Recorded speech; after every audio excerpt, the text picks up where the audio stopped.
Blog Talk Radio.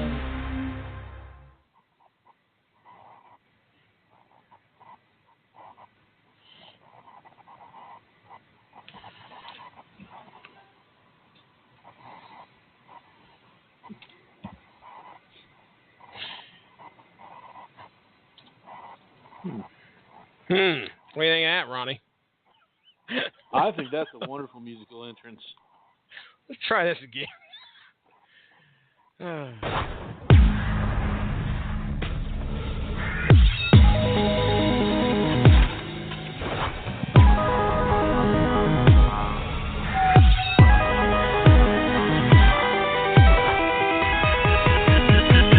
Cold in the trunk.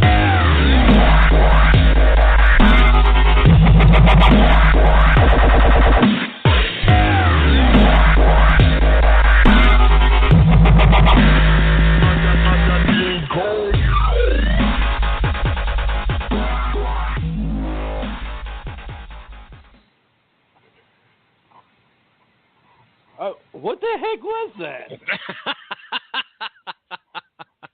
That was the intro. You're on, sir. Introduce me. What? Do something. Welcome to Scream Boy Podcast, episode number 17. We are live on the Radulich Broadcasting Network, and we are so happy to be on here. Thank you, Mark Radulich, for letting us have a live episode tonight. And right now, I am with Jesse Starcher. Jesse, say hello to the good people that are listening. Hey, everybody. Hope you like dubstep. That's what brought us in. Enjoy it. Savor it. I tried to make it related to our subject, at least. Okay. What? Enlighten me on what that was. That was Datsik and... Oh, man, who was the other guy? There was another dude that was in collaboration with Datsik, but King Kong in the Trunk, Datsik, Datsik, and the name of the tune is King Kong, and I think it's sampling a Chameleonaire song according to YouTube, because I only knew it by obviously the few words that are said, which is King Kong in the Trunk. So naturally, I just go to YouTube and search King Kong in the Trunk, and that brought up a Chameleonaire song first, which is apparently a rapper I don't know much about, but after my day anyway. But then I know the Datsik song really, really well, so I figured, well, hey, that's the only King Kong song that comes right to my mind as soon as we start this episode. Let's bring us in with a little King Kong dubstep. I got King Kong in the trunk. I like it.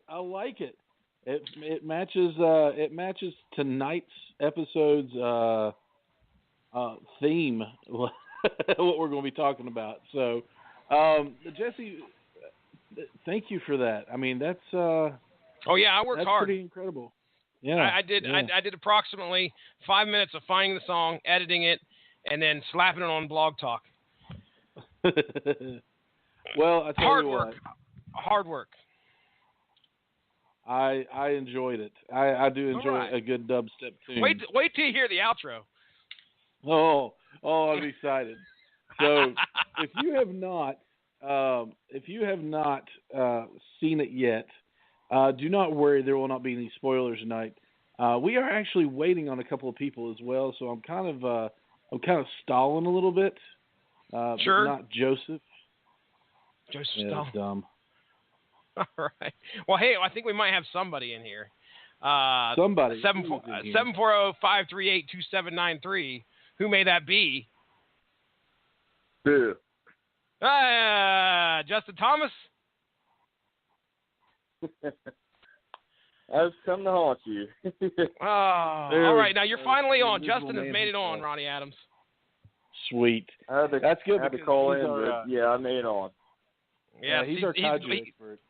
That's it, right. That's right. He actually made the episode by phoning in because, surprise, Skype is not either Skype is not being very nice or his microphone's not being nice. So either way, but he's in here. He is on the phone.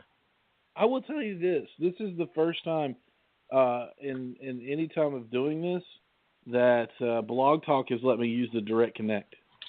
Oh, wow. Yeah, this is the first time, and so this is a monumental day for me and Blog Talk Radio. So It's been forever since I've actually hosted an episode too. Like actually sat behind and messed with the switchboard and stuff. Usually, me and you guys are over on YouTube doing stuff over there, and then I edit later. But it's been a long time since I'm behind the switchboard here. How's it feel? I'd rather be behind. I'd rather be on YouTube, but hey, that don't matter. Oh, that makes me feel. I'm gonna try something out, you guys, real fast here. So just no keep problem, on dude. talking there. Okay. All right. So tonight, Adam will be in the studio hopefully shortly. But tonight we are talking about. First of all, we're talking about Kong Skull Island. Now, before this even hit, it was one of those. It was one of those movies to me that I just didn't know about. I was just hadn't really heard much about it. I knew there were big names in it, and to me it was another just King Kong movie. So I didn't know what to expect from it or anything like that. So, but before we get into that, we're going to take a look at just the overall aspect of King Kong. King Kong has actually been around for since 1933 or 34. So the first one was 1930. Oh my goodness. That's 33. 33. Yes. So a lot of claymation. A lot of. Pardon me. Willis O'Brien he created Kong. Yeah, he created Kong. So as you know, King Kong is a giant gorilla. Now he is varied in size over the years. I think the first one was just big enough to swat planes out of the air, climb the Empire State Building, and have a lady in his hand the entire time he was doing it. Good old Fay Ray. It has been re-released in 1976 and in 2005 as well. So 1976 was a little different. That one was with Jeff Bridges, Charles Grodin, and Jessica Lange. Was not met with the best reception in the world. It was commercially successful, but I think it was critically a failure. I was going to say also in the World Trade Center. Oh, yeah, really? Yeah. Mm-hmm. Wow. I think if I remember right, I can recall as a kid watching the 76 one. Now, this was, obviously clearly way after. I was born in 78, so it was on HBO, and I think I was catching it in like a hotel or something. We didn't have HBO as a kid, but we would be able to be treated somehow if we stayed like at the beach or something. Hey, there's cable. We could check out cable. And I was really, really upset at the end of that movie, how sad it was when, spoiler alert, King Kong got killed. And I think he was shot like thousands of times with like the planes and all that stuff. And I remember being really upset and like really sad that King Kong got killed in that movie. And of course, that's probably my first ever. That movie right there is my first ever introduction to the large ape. Mm-hmm. And of course, in the very first 1933, you've got the characters of Ann Darrow, Carl Denham, John Driscoll, Captain Inglehorn. All your mainstays there. And then, of course, in the 76 one, I don't think they changed things up much. You had Jack Prescott, Fred Wilson. They did change it up. Sorry. I was thinking of the other one. Like I said, not met well. It's got, I think a 5.8 on IMDb, 47% on Rotten Tomatoes. And then we go a little bit into the future. And in 2005, I can't believe it was 12 years ago, that this was released, King Kong was made again, this time by Peter Jackson of the Lord of the Rings and Hobbit fame. And so we've got, once again, Ann Darrow, Carl Denham, Jack Driscoll, Captain Inglehorn. But they were played by Naomi Watts, Jack Black, Carl Denham, and Adrian Brody, and Thomas Kretschmann. So this was kind of a semi-serious role for Jack Black, and a lot of people didn't know how he was going to handle it. I thought he did fantastic. So I mean, it was a good movie. It was pretty well met by critics. It was, financially it was a hit. So it was. It took a lot of things from the old King Kong too, like King Kong's roar is a lion's roar played backwards at half speed. So and I think that's the way that they took a lion's roar, they played it backwards, and then they played it at half speed as well. I did not know that. Yeah, so that was King Kong's roar. So, but in this one, it kind of explored King Kong's home of Skull Island a little more than the '76 one did, I believe, because they brought out the giant bugs and the things that you saw in the 33 film as well. Dinosaurs, larger animals. This was another one of those movies. It was a lot of CGI. So when I first heard of Kong Skull Island, I was like, gosh, they're rehashing it again. And I took a look at the cast, which had a lot of Marvel actors. Well, at least 4 of them that I know of that are in it. So you've got Tom Hiddleston, Samuel L. Jackson, Brie Larson, John C. Reilly, one of my favorites, John Goodman, and a slew of other people that are in it. A lot of people aren't familiar with him, but Mark Evan Jackson is one of my favorite actors. He was on a podcast that I listen to quite often. It was called The Thrilling Adventure Hour. And the whole thing on it was old time radio in a new format, like a podcast format. So they would go on and they would do radio shows on a podcast. Things like Mark Evan Jackson would play Sparks Nevada, the sheriff of Mars, or Marshall on Mars. It was a lot of fun. So Mark Evan Jackson's in it. I've always really liked him. But I was wondering what was going on. But you've got Tom Hiddleston, who plays Loki. You've got Sam Jackson, who plays Nick Fury. You've got John C. Reilly. Well, did you just say Nick Fury? Yes. Nick Fury? What did I say wrong? No, I'm just thinking of Marvel's Nick Fury. Yeah. No. That's who they play in the Marvel movies. Oh, gotcha. Fury, Okay. Yeah. You've got. I thought you were naming the cast. Clearly, I need to be paying attention and stop looking at Jason Teasley Leprechaun pictures. Oh my goodness. But all right, go ahead Reilly and continue. John C. Reilly was in Guardians of the Galaxy.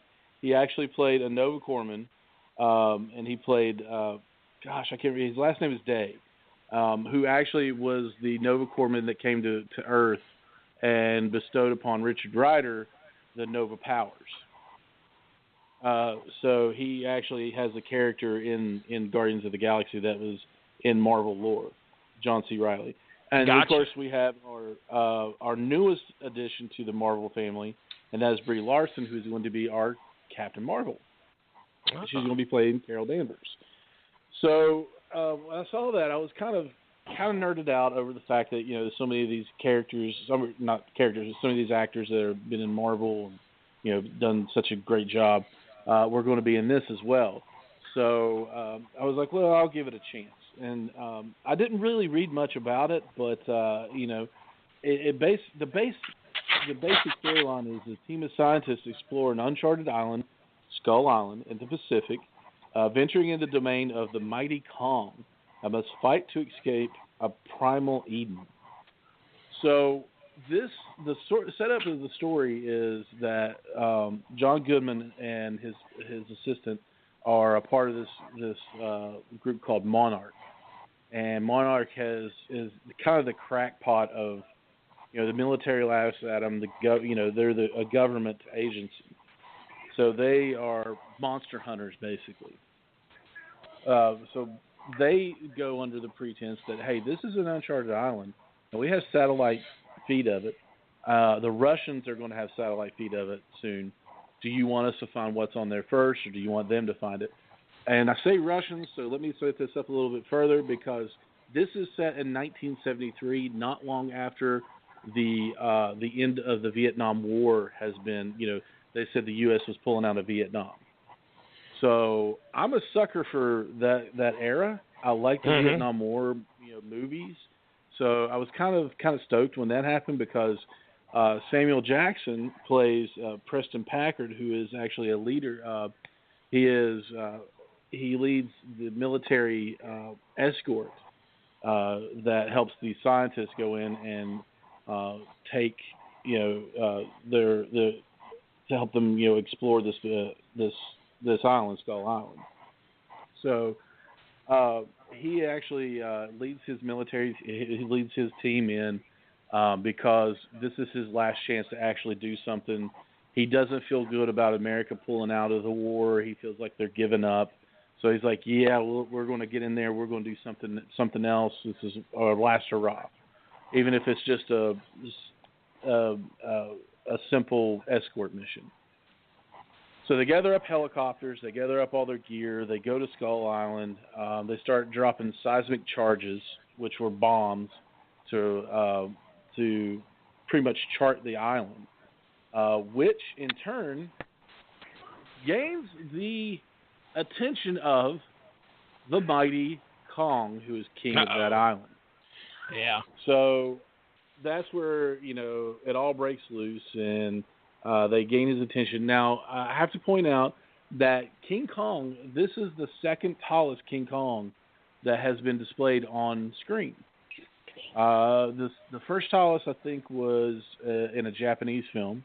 But this King Kong is about 140 feet tall, 120 to 140 feet tall. And he is absolutely massive. He can grab a Black Hawk helicopter basically in one hand.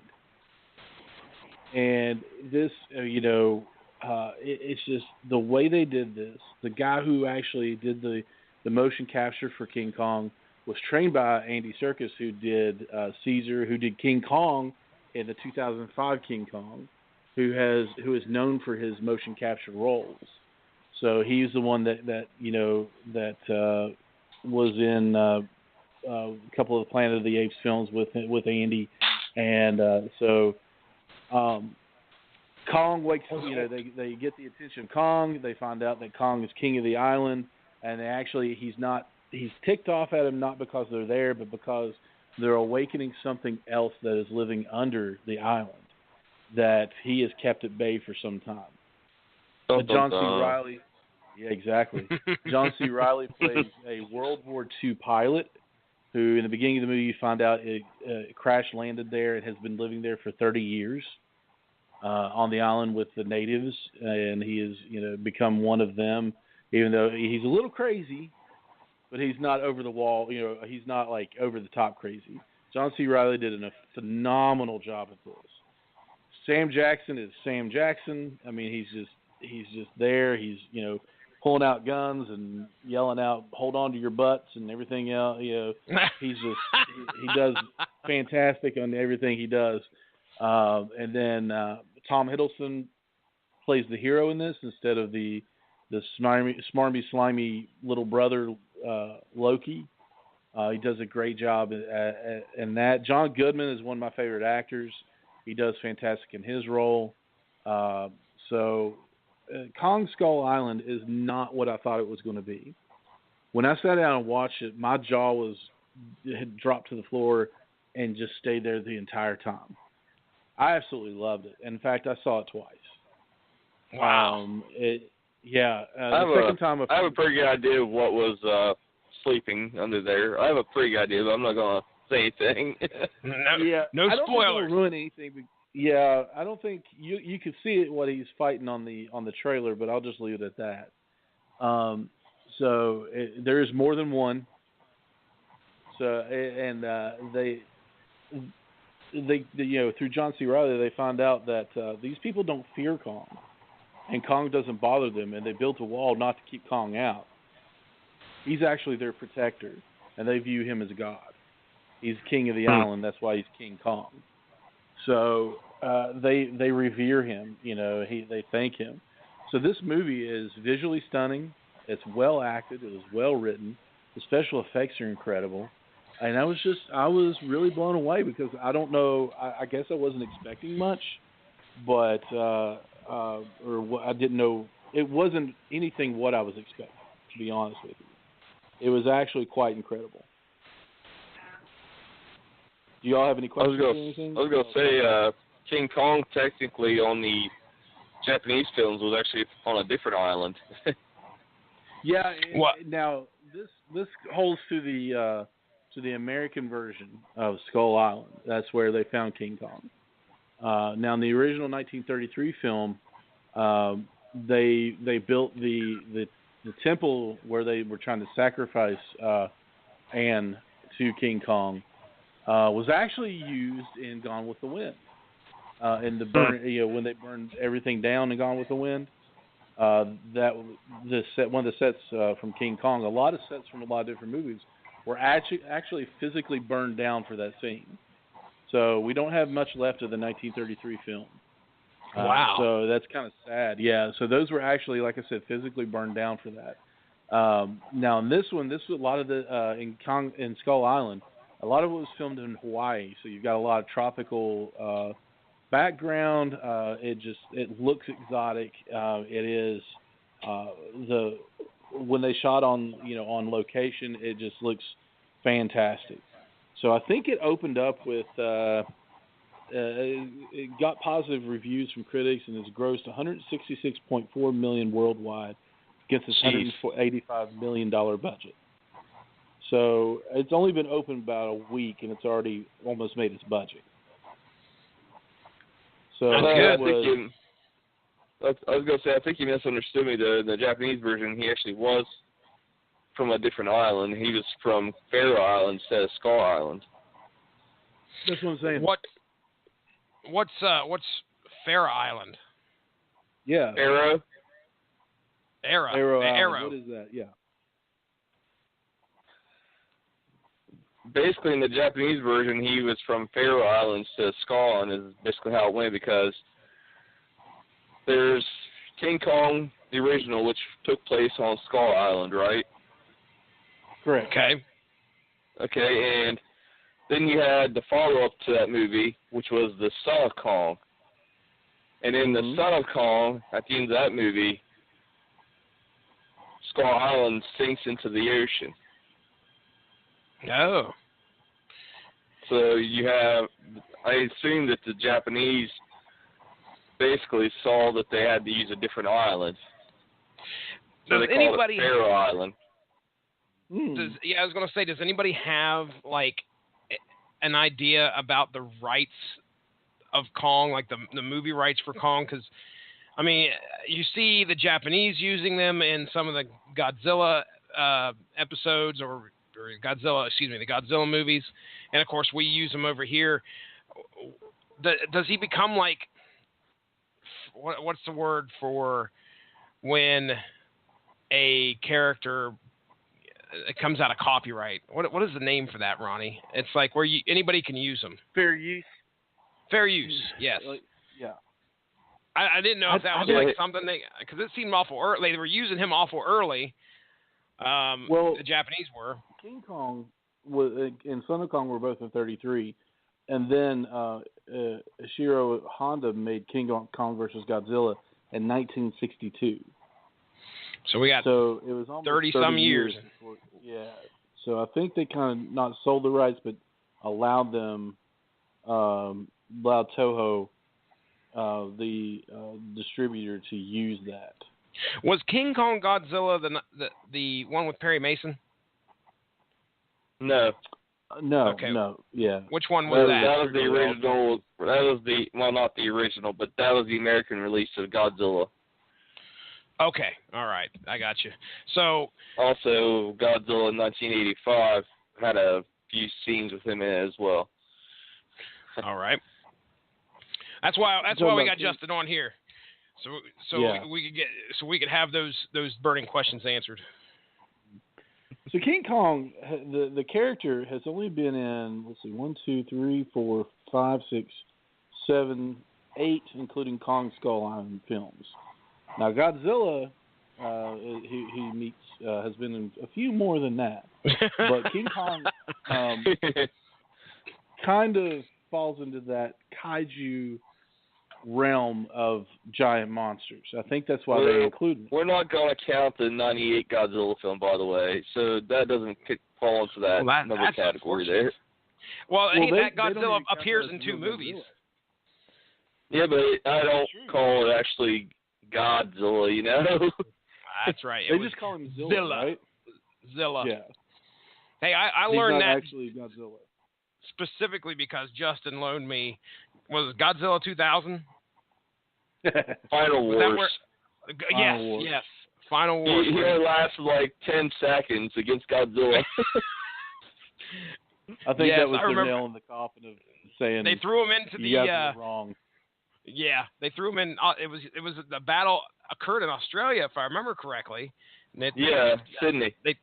Sydney, Australia, and threw him into the whatever that monument is there in Sydney. Amphitheater. Thank you. And that was the end of that. Amphitheater, heat ray, boom, done. So, King Kong is get back to King Kong real quick. He's you'd have to live under a rock to not even heard the name King Kong, because in popular culture, in everyday use, you say King Kong, oh my gosh, he's as big as King Kong, or look at that guy, King Kong Bundy. King Kong Bundy. That's right. King Kong Bundy. Yeah. So everybody kind of knew who King Kong was and what he represented. He represented raw power. He represented strength, and he primality, and if that's even a word. So it was just an excellent, wonderful idea that came from in 1933. That somebody just wanting a gorilla, terror movie, and it grew into no pun intended. It grew into King Kong. Mm-hmm. So King Kong through the years has changed. He's grown. He's become more detailed, things like that. And the details on this movie are incredible. He grabbed a helicopter and by the tail, and the rotor cut him. And later on in the movie, you can see him looking at the cuts on his hand, and they were a little deep, but he washed them off, and and that's when he fought another monster that wasn't one of the main ones. It was just this giant octopus squid kind of thing that was hiding in the water, and then he started to eat it. But that's pretty common in the Japanese films, is the giant octopus or giant squids. Oh yeah. I mean, you see him fight. Yeah, you see him fight a giant octopus in I believe it was King Kong versus Godzilla. Yeah, King Kong versus Godzilla. He fought Udaku. Now the thing is, with King Kong, the few movies that I've seen, it was always a matter of him being like a misunderstood, or they've attempted to exploit him, but it was always the fact that hey, this is a thing that should have been left alone in the first place. Humanity should just leave this guy alone and let him do his own thing. And instead, when humanity meddles in his in his life, or it starts to become part of his world, the two clash and it ends up destroying him, which is always what made it sad. But I assume that Beauty that killed the beast. Yes. Yeah. Yes. That's how the original ended. It was Beauty that killed the beast. He became didn't he like become obsessed with her or something? He wanted to keep what was her name? Fay Wray. Anne. Well, Fay Wray was the original actress, but her name is Anne Darrow. I'm just saying, that's the actor that. Gotcha. I would have to say, okay, the with the monster movies that have been out, which has just been Godzilla lately, people were really down on it. Now I enjoyed most of it. Overall I enjoyed the movie of Godzilla, but people were really down on the guy. It took less off of Godzilla and focused more on the people in it. The guy trying to get back to his family, the romance. Yeah. We're talking the 2014 Godzilla with Bryan Cranston. Right. Yeah, isn't that movie called Where's My Wife? A movie featuring Godzilla. Yeah. Yeah, exactly. Hey, is Adam in here? Adam might be. I don't know. Let me take a look at the switchboard. Adam, are you in studio? He is not in the studio from what I can see. Okay. Now, I will say, if they would have went the scientific way with that Godzilla movie, I would have been all in for that. I really would have. Scientific way? What do you mean? Well, I mean, every Godzilla movie usually has the action or the scientific way. It's never really a whole dramatic thing, really. Oh, okay. So you're saying focus more on, how we gonna take this guy out instead of the whole emotional oh crap monster movie disaster piece. Or you have the group of people that are on Godzilla's side. They're helping him fight. Mm-hmm. They're fighting the aliens as he's fighting the giant monsters being controlled by those aliens. Yeah. I mean, I would have liked it better if Cranston would have stayed alive, and then they went off and tried figuring it out, and then the son and found his wife, and okay, gone. What I was trying to get to with the Godzilla, and then focusing on the whole. It's really weird because it was the two actors. It was Elizabeth Olsen, and I can't remember his name, but they also play Scarlet Witch and Quicksilver in Avengers: Age of Ultron. So they play brother and sister in one, and then they're in that movie, and then they were husband and wife in Godzilla. It was kind of odd. But they focus too much on them and not enough on the monster. Now in this one, King Kong. I mean, the people are the story, but Kong is the central focus piece as well, because there is no. I mean, there's hints of the two of the main characters, having feelings for each other, whatever. But that's not even part of the storyline. This is revenge and protection, like a revenge movie for some, in some aspects, just pure primal hatred, revenge, and then on the other aspect, it is a get off my property movie. Kind of a just hey, this is my place. You're here. I want you gone, or you have to abide by my rules. So there is people get off my lawn. Yeah. Right. Who was that? That was Justin doing a scary impersonation.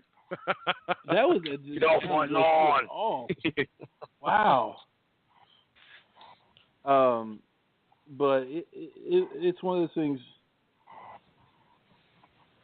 Sorry, I keep getting Adam. I don't think you're in studio, buddy. You may be hearing us, but I think you're just listening to the show. So yeah, unfortunately, I haven't seen him pop up yet. He is. I have the listing over here. I don't see him yet, so I'm keeping an eye out though. Tell him to keep trying. Can I add something really fast to your Skull Island there? Yeah. I've been seeing actual. I'm trying to think of how to describe it. I mean, it's like scenes that they were thinking about doing, but they actually didn't put into it. And it looks like they were actually thinking about actually putting Manda, the serpent, into it at one time.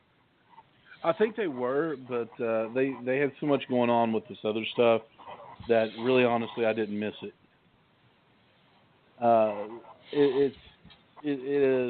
There is a lot going on. They could save that for later Kong movies.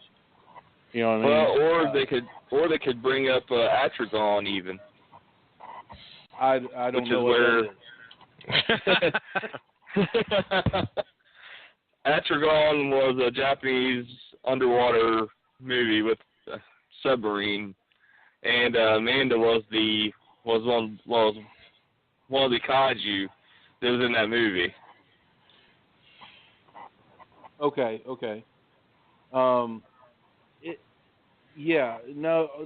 Trust me, you won't miss them.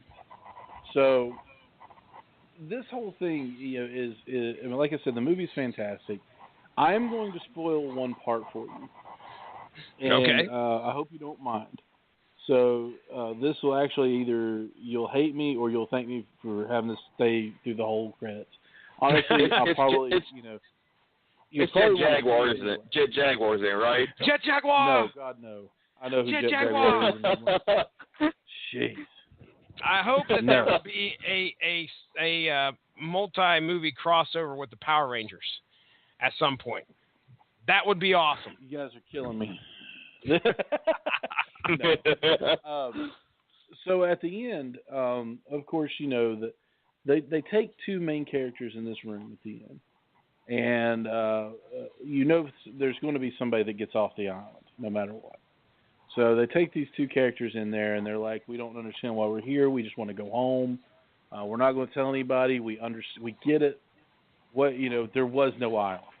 There is no Kong. There is no island. And they come in, they say, what island are you talking about? I'm like, what's the deal here? He goes, welcome to Monarch. And they're like, oh, God, again with this Monarch crap. And they said, no, what you don't understand is they kind of echo, hey, Adam. Can you hear me? Yes, sir. Yeah, I wouldn't have said hello. No. Adam is psychically going across. Nobody else can hear him but Ronnie. I have no clue. Can anybody hear me? Wow, you're choppy. Well, I'm going to quote my girlfriend and Jesse's sister from last night. Way to go, Funyun. What?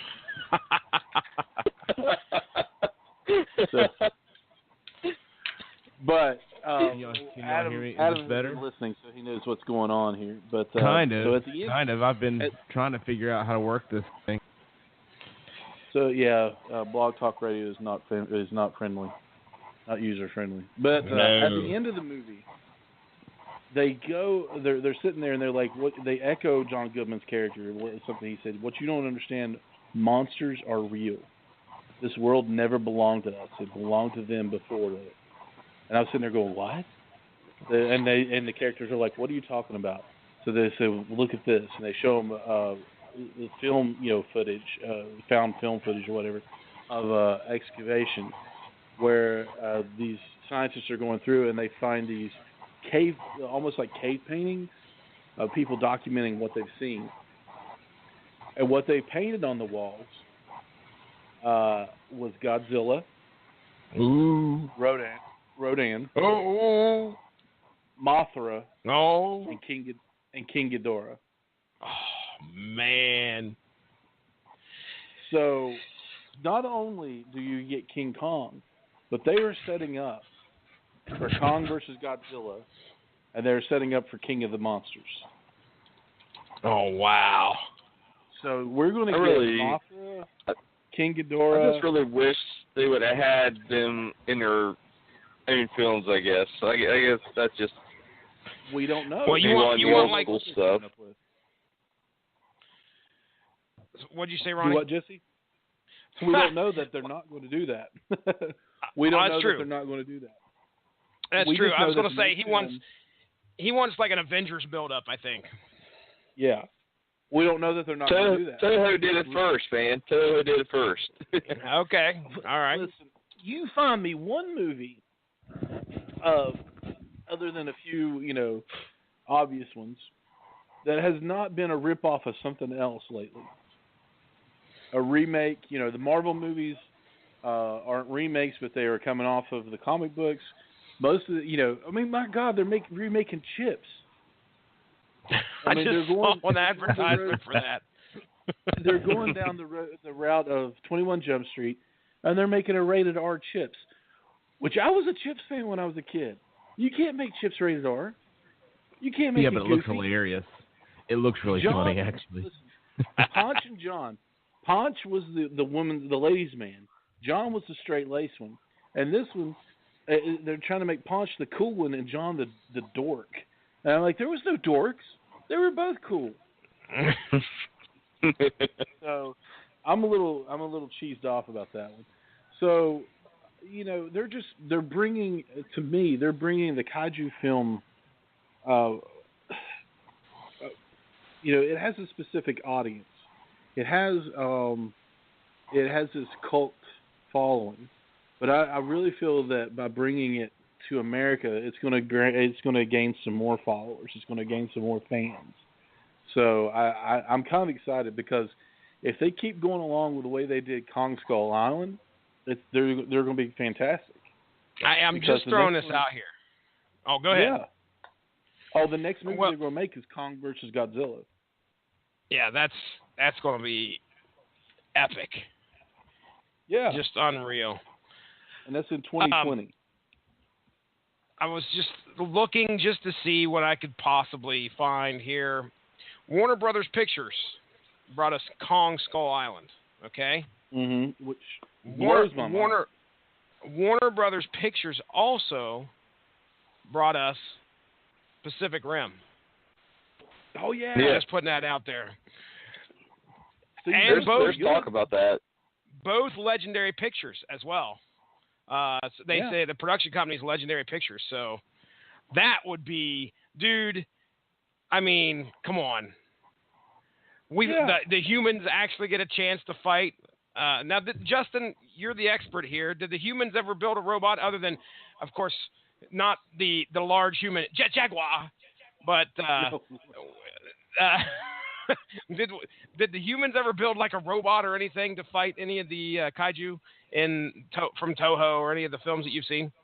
1993, Godzilla vs. Mechagodzilla 2. They made Mechagodzilla instead of the aliens, like in 1974's Mechagodzilla. And Godzilla versus Space Godzilla had Moguera, which the humans built instead of the Mysterians did in the Mysterians movie. Okay. Who built the robot version of King Ghidorah? The robot version of King Ghidorah? It was actually a cyborg. It was part alive, part robot. Oh, that's right. And it was the Futurians. It was one of the Futurian people that actually revived it. Okay, so for those of you people that don't have a freaking clue what we're talking about, we're talking about we've talked about it a little bit before, but we were we went into Tokusatsu at one time a long time ago. It's basically Tokusatsu is special effects based entertainment from Japan. Well, it's basically fighting shows. Sometimes with kaiju like in it. Power Rangers, from here in the States, it's Power Rangers. It was VR Troopers, things like that. So kaiju is a subgenre of Tokusatsu, and it means strange beast. And it's a film genre that features monsters, giant monsters attacking major cities. Just like you got Godzilla is the most famous one. But the ones we were talking about that go along with Godzilla, we've got Mothra, which is one of my favorites because he's just a giant moth. Do what? It's a she. Oh, she's a giant moth. Sorry. Pardon me. Duh. It has affected his whole life. He's been brought up thinking that Mothra was a guy, and now things have changed. No, it's a monster. If it were a boy, it would be Mothro, right? Mothra is the feminine version. Oh my gosh. No, the male version would have been Moth Bro. Oh God. Oh man, we're just digging even deeper, man. Mothra. Mothra is one of the more popular monsters, and is second only to Godzilla in its total number of film appearances. So, and there were polls taken in the 90s, and indicated that Mothra was particularly popular amongst women, who were at the time the largest demographic among Japan's movie-going audience. So I think it's pretty interesting that Mothra was pretty popular, and I don't remember of all the movies I've seen Mothra in.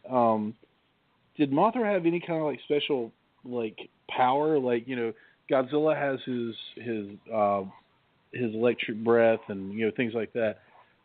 Did he have any, or did she have any powers other than like flapping her wings really hard and making like, you know, strong gusts of wind? In larva form, it has the powerful silk that shoots out its mouth, but in the Heisei era, Godzilla and Mothra battle for Earth. They actually do have Mothra and the evil counterpart Batra fighting Godzilla at the same time, and it's shooting I believe it's releasing a stun spore out of its wings, and I believe it's actually shooting rays out of its antenna. Okay, so there you go. You said the Heisei era? What's that? Basically, it starts from 1985, the Godzilla 85. And basically, the way that works is 85 only sees as far back as 1954. It doesn't take into consideration anything between 54 and 85. It doesn't exist. It's like a reboot? Now,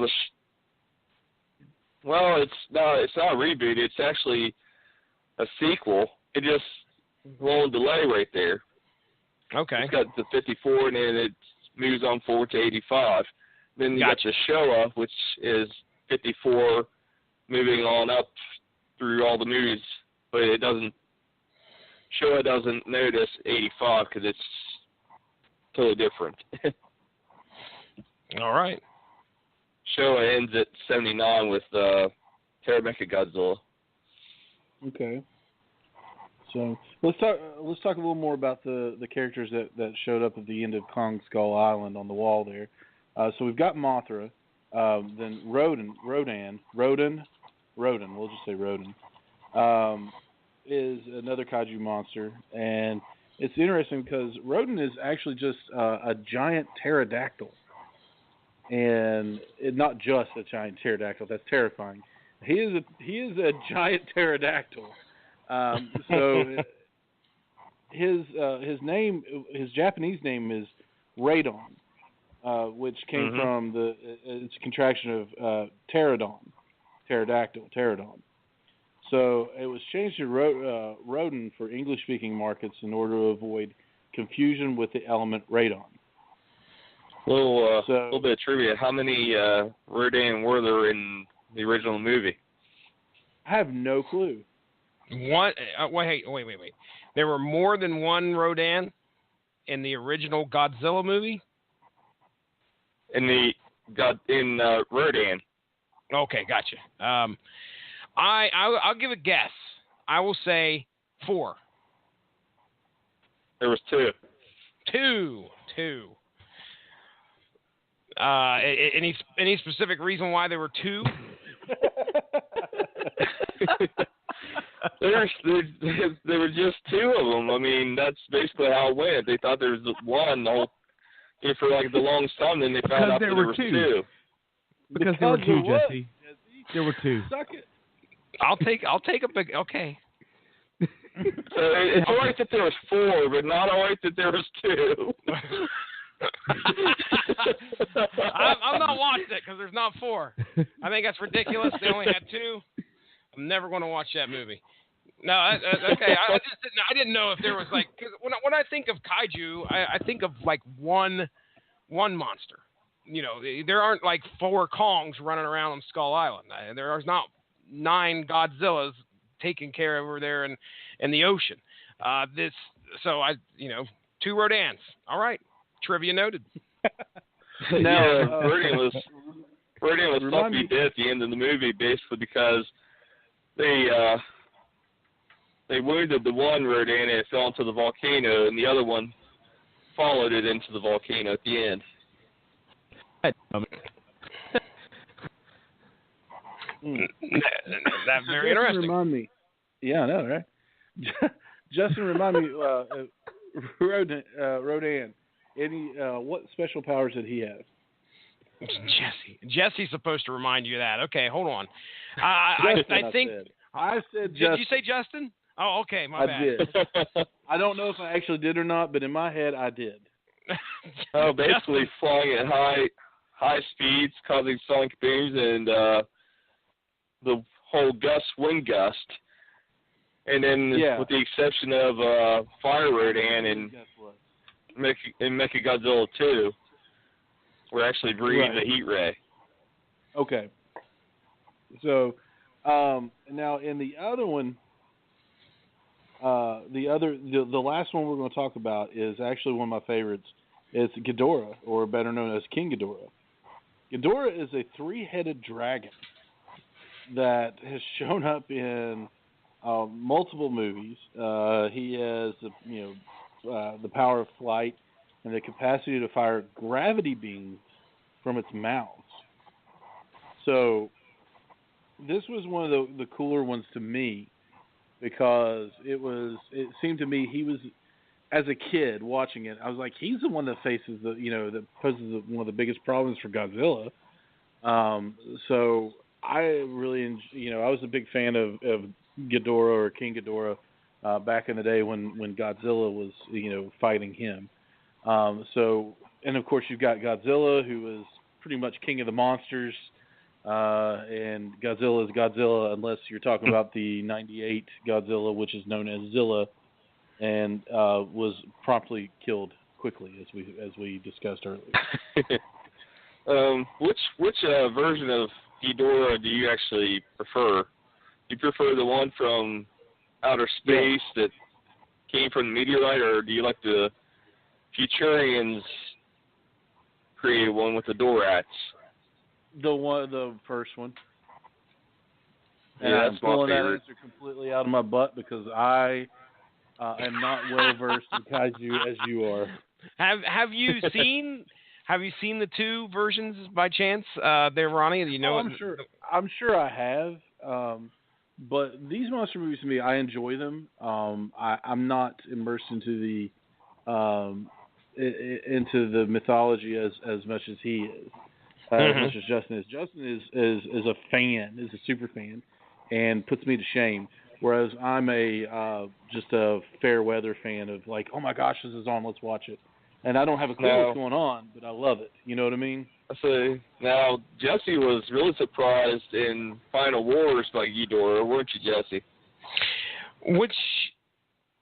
It's been a while since I've seen it, Justin. Help me out. I mean, I know I'm looking at a bunch of pictures now. What happened in Final Do you remember Wars? it started out as Monster X? Oh, that's right. Yes, and then it changed into King Ghidorah, that's right. Or Kaiser Ghidorah, actually.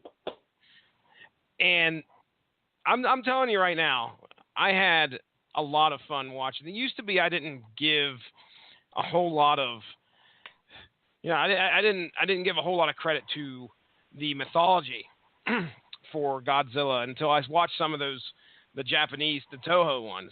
As a matter of fact, I haven't finished it yet, but I'm trying to make my way through Shin Godzilla, the one that just got released. Was it last year, Justin?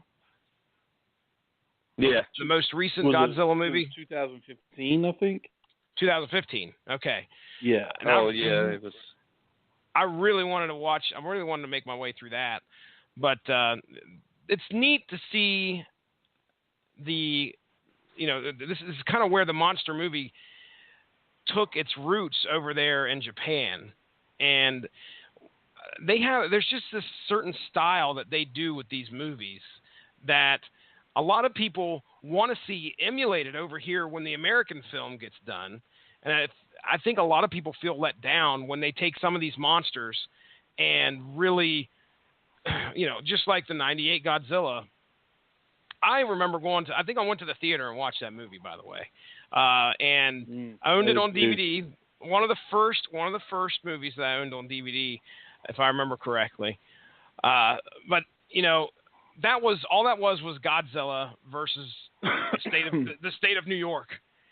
And we didn't get all these other Godzilla great monsters in Madison Square Garden. Oh, that's right. Yeah, I can't forget that. And Matthew Broderick. Anyway. But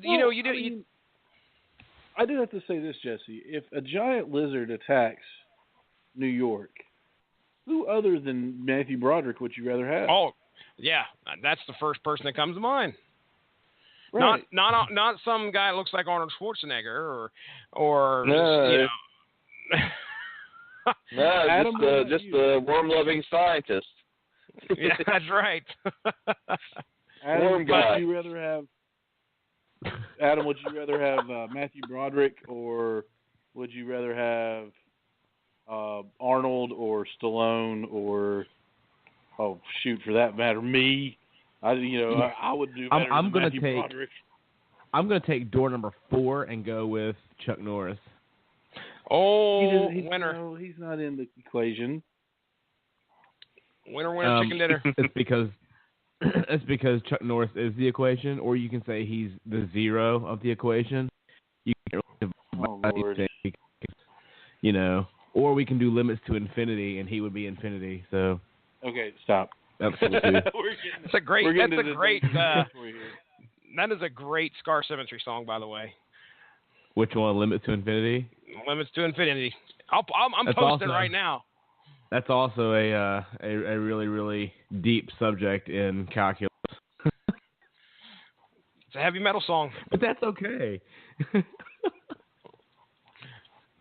Moth Bro. By the way, that's funny. Hashtag Moth Bro. Did you hear that, Adam, earlier? What I was talking about? No, I see where Jesse tagged me in it, and I just saw it, and I thought, man, that's one of the greatest hashtags I've seen in a long time. No, last night, whenever you couldn't make the podcast, my girlfriend, who is also Jesse's sister, she said, "Way to go, Funyun." Way to go, giving Funyun. him a hard time. Adam's never heard that. That reminds me that reminds me of on Billy Madison, where always like dual rules. Dual rules, yes. Oh, dual rules. Way to go, Funyun. Okay, so we've gotten off the rail a little bit here. No. No, not Never. on this show. Never. So, with your familiarity, of course, I know Justin will be going to see Kong Skull Island soon, and we'll probably follow up with the other movies. Am I correct in saying that? Oh, definitely. I was going to say absolutely. Yeah. What about you, Jesse? Yeah, most certainly. Adam? That's Yes. a definitive yes. I know. It's like, so, Justin, and it's just dead silence for 30 seconds. Yeah, I'll be going. Oh. Jesse. Jeez, sorry. Yeah, definitely. Adam, and it's just like 4 minutes. And then he answers. But okay. It's funny. But, so, guys, I mean, I know this has been kind of an eclectic show tonight, but it got me. I got to tell you all a little bit about Kong Skull Island. I got to talk about it and how much I enjoyed it and how much it blew me away. And I wasn't expecting it to do that. And also, I'm really excited because not on Justin's level, but I am a fan of the old kaiju movies. There's a lot of them on Netflix right now. There's a lot of Godzilla movies on Netflix right now. Is there? I was really shocked. Yeah. If I can remember right, there's. I wish there was some original, Godzilla movie. Or maybe is it Netflix or is it another one? It might be another one. I'm on right now. Only dinosaur type movies are like Jurassic Park and Sharknado. Is it on Hulu? It may be on I'm Hulu. sorry, it's on Stars. There's a ton of, that other streaming service that I don't have.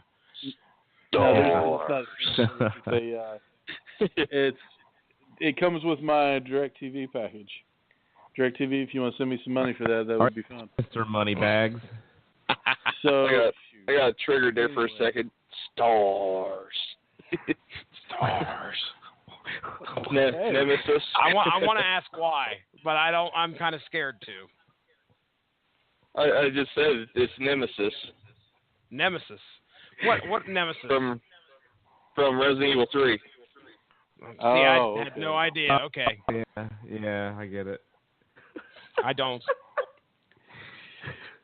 Ronnie Adams, take control, man. We have. And I'm trying we've real officially hard. grabbed the wheel. And veered us off the road into a ravine. But no, this was, like I said, just I just wanted to get on here for about an hour or so, which is what we've been doing. Talk about it, just kind of let you know that there are more kaiju movies coming up. So I'm pretty pumped about that. Especially, I cannot tell you guys enough. Somehow, some way, you have got to see Kong Skull Island. And then, I mean, like, just for the military aspect, like I said, it was set in 1973, like days after the announcement, hey, we're pulling out of Vietnam. So Sam Jackson's character has kind of this breaking moment, this apocalypse now moment of like, I have to do something, about this imminent threat. And if you look at the theatrical poster of Kong Skull Island, it is a throwback. It is an homage to Apocalypse Now. Ooh. So if you look that up, I mean, it's got two choppers flying in. It's got the soldiers marching through the waters, and it's got the sunset with Kong in the background. The horror.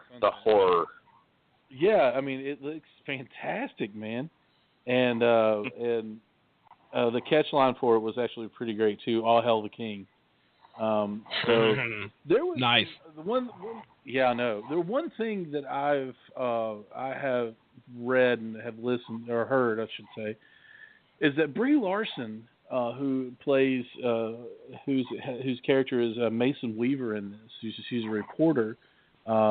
They call her a war reporter, but she calls herself a peace reporter because she did not make any friends during the Vietnam War by taking the pictures that she took, apparently. It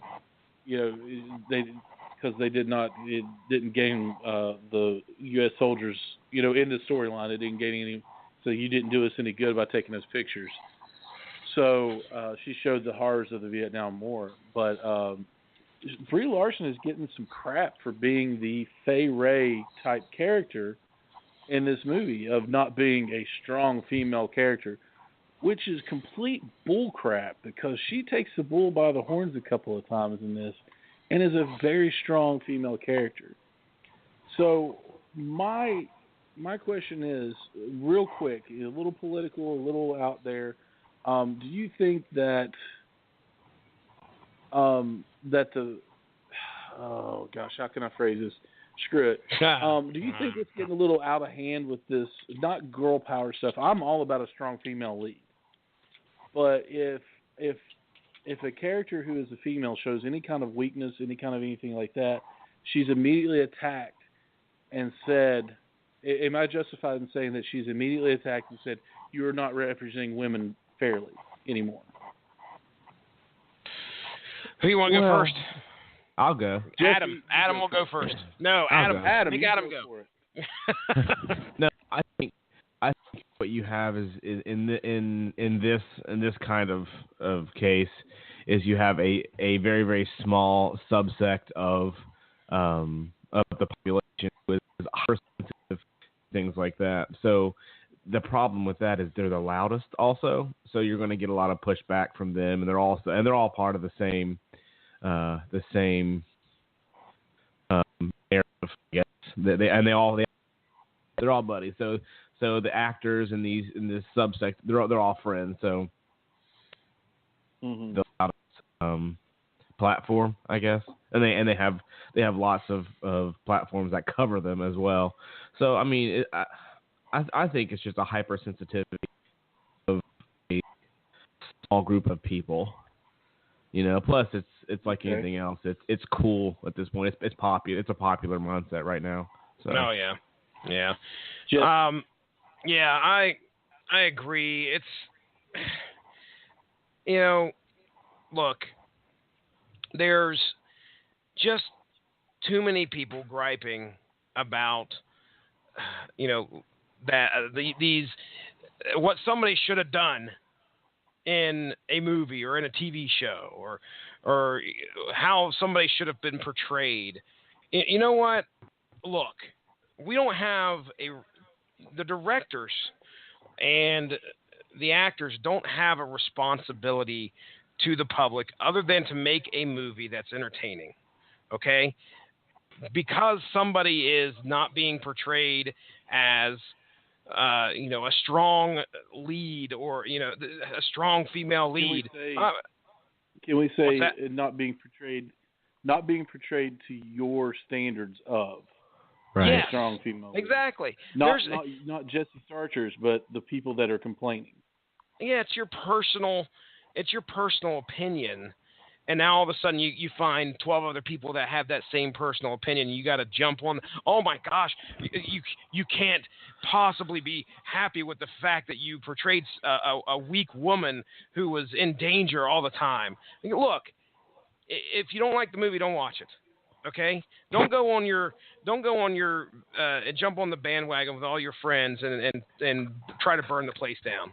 Just leave it alone and go find something that you enjoy.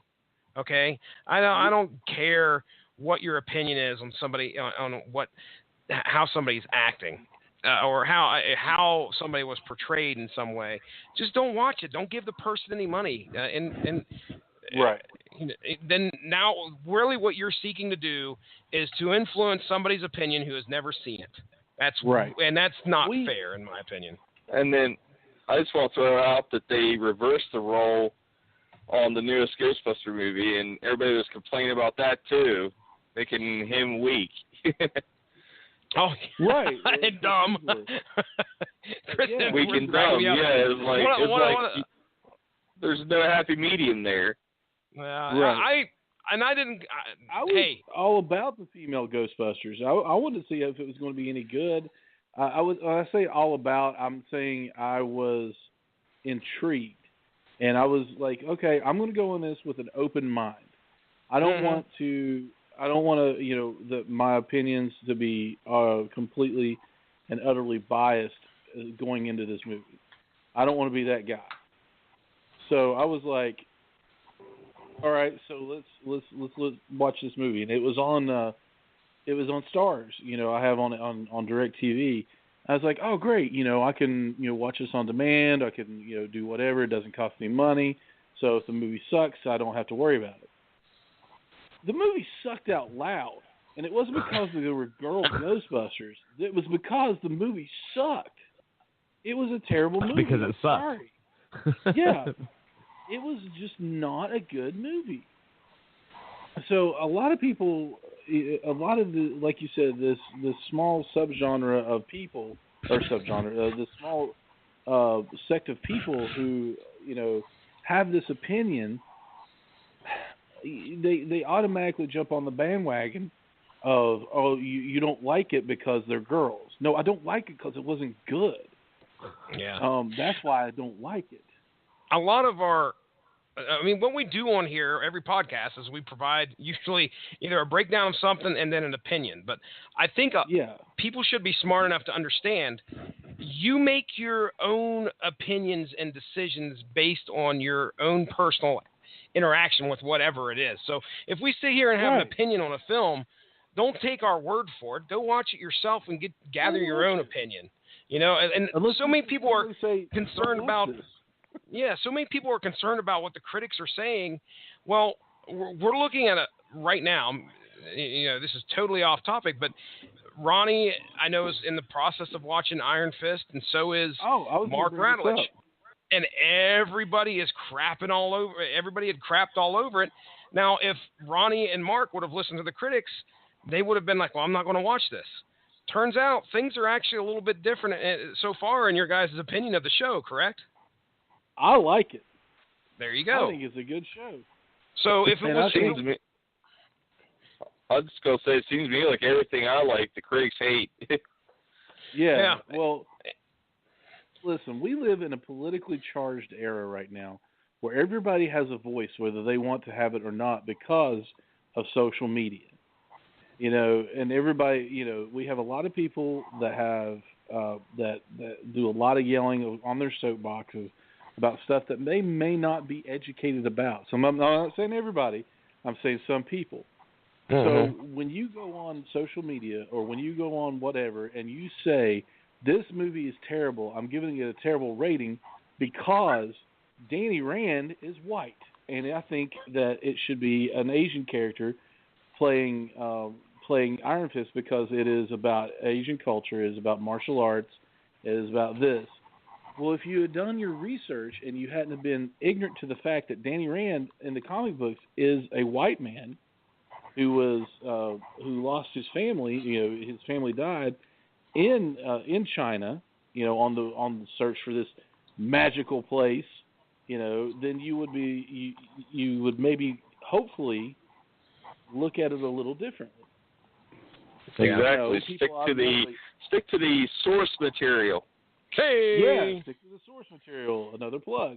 There you go. A lot of people just automatically, like I said, we live in such a politically charged time. We live in a time of political correctness, and everybody wants to stand for something, but even if they don't know what they're standing for, they want to stand for something. They automatically grab a hold of it. They don't get all the information, and then they start complaining about it.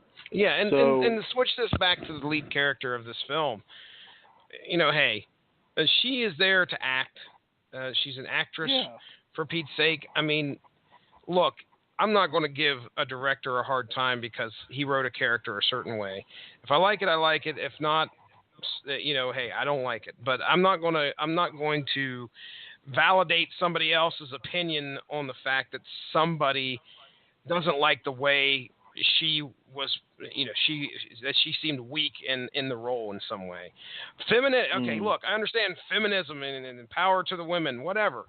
But right. Let somebody. This is the 1970s. This is a freaking. I don't know. If I was on an island, I'd probably be acting like a girl myself. So you want to talk about a weak role? I'm going to step right into it. You weak man. How dare you, sir? Automatically assume that women are weak. Exactly. I mean, there's no. How dare you? You're allowed to show fear and weakness in a role. Believe it or not. I'm just going to stick to Adam's opinion on things here. He's going to be like, I hate this movie. Well, why do you hate this movie? Because Chuck Norris. Chuck Norris. Why do you hate this food? Why do you hate this meal? Because Chuck Norris. It is an argument that cannot be. Or excuse me, it is a reasoning that cannot be argued against. You just say Chuck Norris and you win the argument every time. It's like you go in. It's like that was the verdict of the O.J. Simpson case. It does not. If it wasn't, it doesn't fit. You must quit.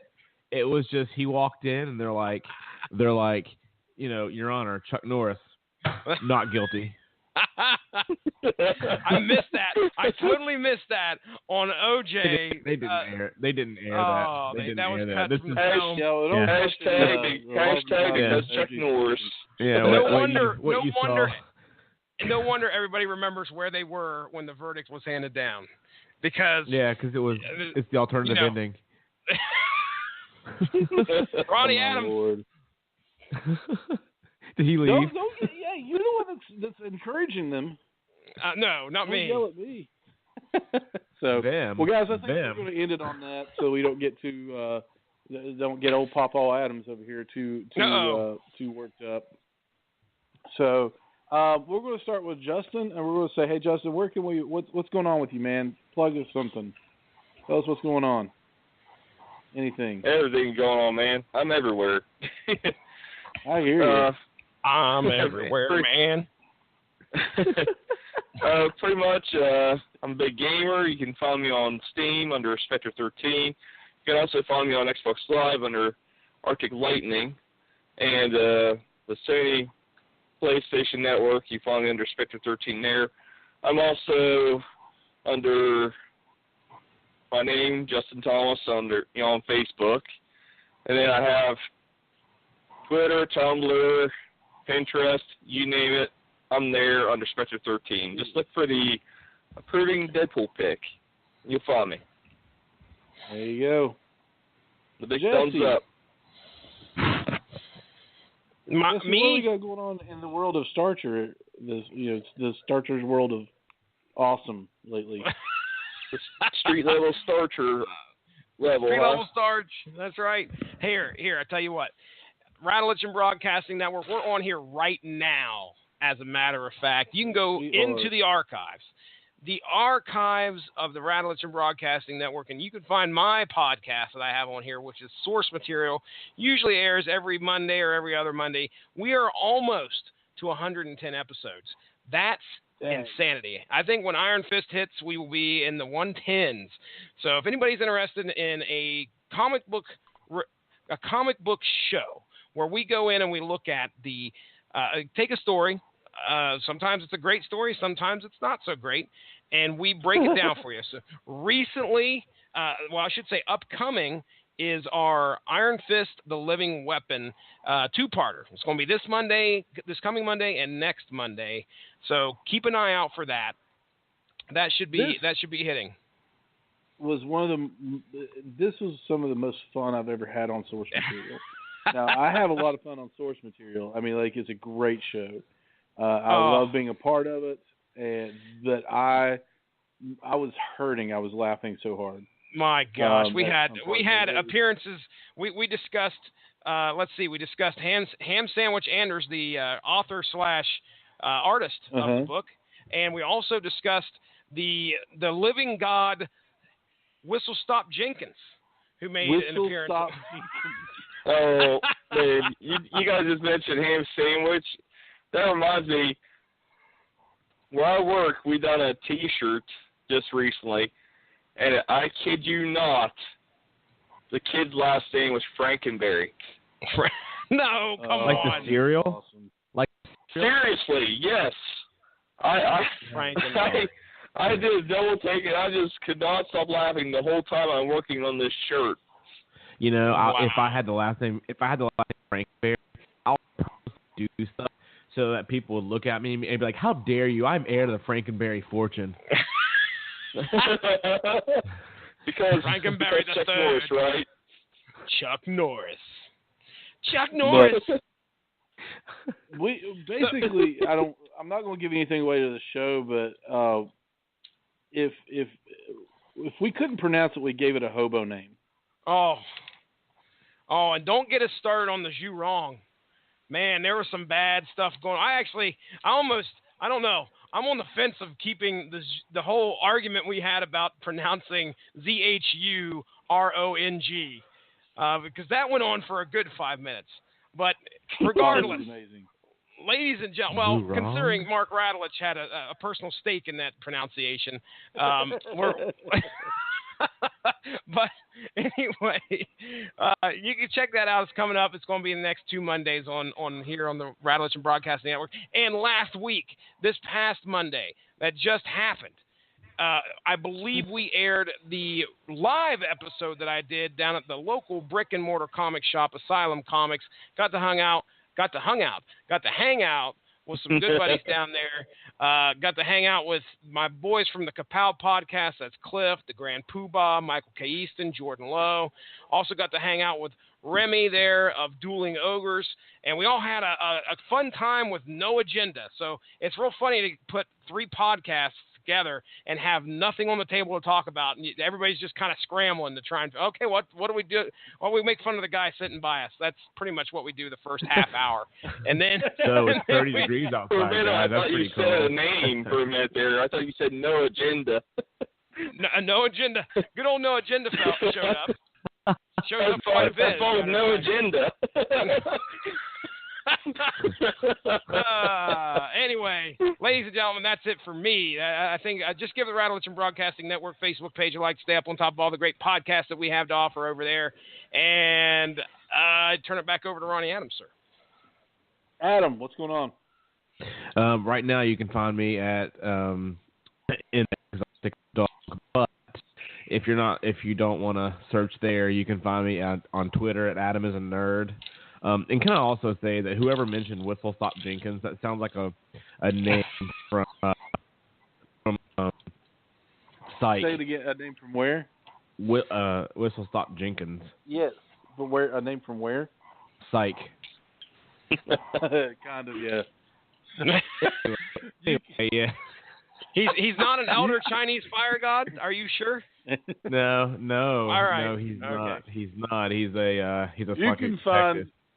You can find Screaming Boy Screaming Boy Podcast on Facebook. If it's on social media, we've got an account. Like I said before, we even have a Snapchat. I don't use it because I think it's the devil. So not really. I just don't have any way to use it right now. But we have Instagram. We have Snapchat is the devil. I mean, who's on there always sending us weird stuff? Trying to plug our stuff. So you can find us on Instagram at Screaming Boy Podcast. You can find us on Facebook. Just look up Screaming Boy Podcast. You can find us on Twitter at Screaming Boy PR. You can find us on iTunes, Stitcher, TuneIn, and the Radulition Broadcasting Network with source material and a ton of other great shows. TV Party Tonight, Damn You Hollywood, the 411 Ground Pound, Metal Hammer of Doom. We've got all these great shows on the Radulition Broadcasting Network, and a lot of times they are the key word is synchronicity. What? Synergy. That's the. I was making words up. Synergy. So they've got whole weeks of just great content of new stuff that's coming out. So please check out the Screaming Boy Podcast on any one of those. Click the like button. Click the 5 stars. Leave us a comment. Email us. You can email us. info@screamingboy.com. If I've said something to tick you off tonight, and we will talk about it. Or if you like what I said, or if you want to talk about Kong Skull Island, or you just need a hello, you can email us, or you can get in touch with us on any form of social media. Guys, this has been a great time. Thank you once again to Mark Radulus for letting us have the Friday night spot and do a live show. So, guys, I'm going to call it a night, and I'm going to say we're out.